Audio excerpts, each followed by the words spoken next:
کہ تقوی اس چیز کا نام ہے کہ تیرا رب تجھے ان کاموں کے اندر لگا ہوا نہ دیکھے جس سے اس نے تجھے منع کر دیا کہ یہ کام میں نے تمہارے لیے منع کیے ہوئے ہیں۔ تقوی اس چیز کا نام ہے کہ ان کاموں کے اندر تمہیں پڑا ہوا نہ دیکھوں۔ اور یہ روزہ اس تقوی کی عملی مشق ہے کہ اللہ رب العزت نے روزے کا حکم دیا تقوی کی صفت پیدا کرنے کے لیے۔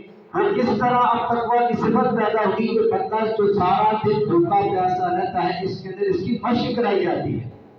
کھانا پینا حلال ہے اور دیگر جو لوازمات ہیں انسان کی وہ اس کے لیے حلال ہے، مگر صبح سحری سے لے کر غروب آفتاب تک بندہ ان چیزوں سے اپنے آپ کو روکے رکھتا ہے۔ تو یہ ایک مشق کرائی جا رہی ہے کہ جو چیزیں حلال کی ہوئی ہیں، جو چیزیں استعمال کرنا تیرے لیے جائز ہے، جب تو ان سے رک جائے گا، تیرے اندر اتنی طاقت آ جائے گی کہ تو اپنے آپ کو ان سے روک سکتا ہے، تو پھر تیرے لیے آسان ہوگا ان چیزوں سے بچنا اور رکنا جس کو میں نے تیرے لیے حرام کر دیا۔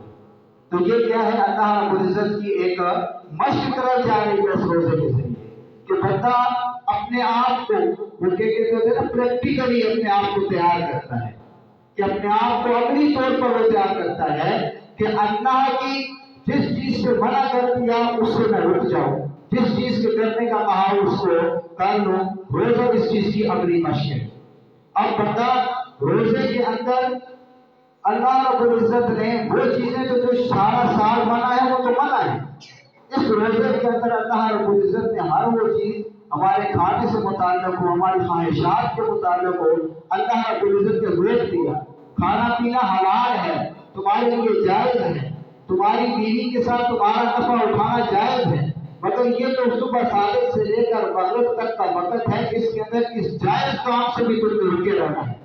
اور بندہ سارا دن یہ کام کر کے اللہ رب العزت کو دکھاتا ہے کہ اللہ جو تو نے حکم دیا تھا دیکھ میں نے اس کو پورا کیا ہے۔ اب یہ کیا ہے؟ تیاری کی کروائی جا رہی ہے۔ اب بندہ جب اس چیز کے لیے تیار ہو گیا ہے تو اس کے لیے اب اللہ کی حرام کردہ چیزوں سے بچنا اور انتہائی کیا ہو جاتا ہے؟ آسان ہو